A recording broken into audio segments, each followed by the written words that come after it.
First, you have the customers, which represent the YouTube viewers looking to see some juicy YouTube content. Second, you've got the cooks in the back that are actually making this YouTube content. And lastly, you've got the waiter, which is the YouTube algorithm.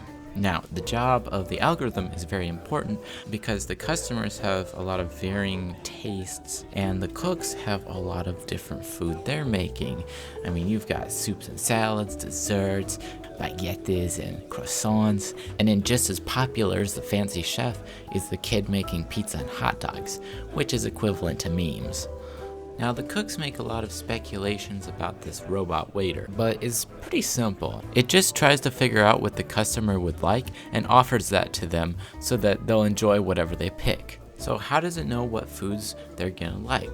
Well, it pays attention to the types of foods that they get often.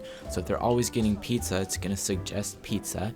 And also, it pays attention to the chefs that they get food from. So if they're always getting food from Lucas Gunford, it's going to suggest more food from him. It also pays attention to the overall rating of the food, and it prioritizes fresh food over leftovers. Now, if everyone still loves the leftovers, it won't pay so much attention to how old it is. Even if there's a pizza that's been frozen for weeks or months, if everyone loves it, it's still gonna serve it. But how does it know if someone is actually enjoying the food?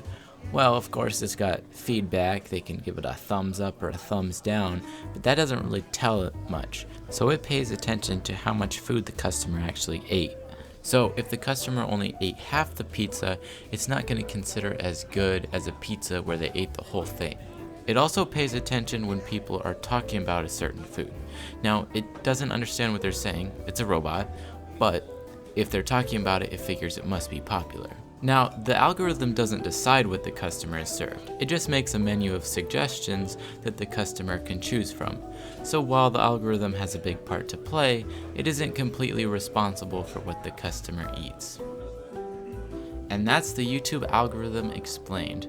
If I missed anything, make sure to leave it in the comments below. And if you liked the video, then give it a like. Thanks.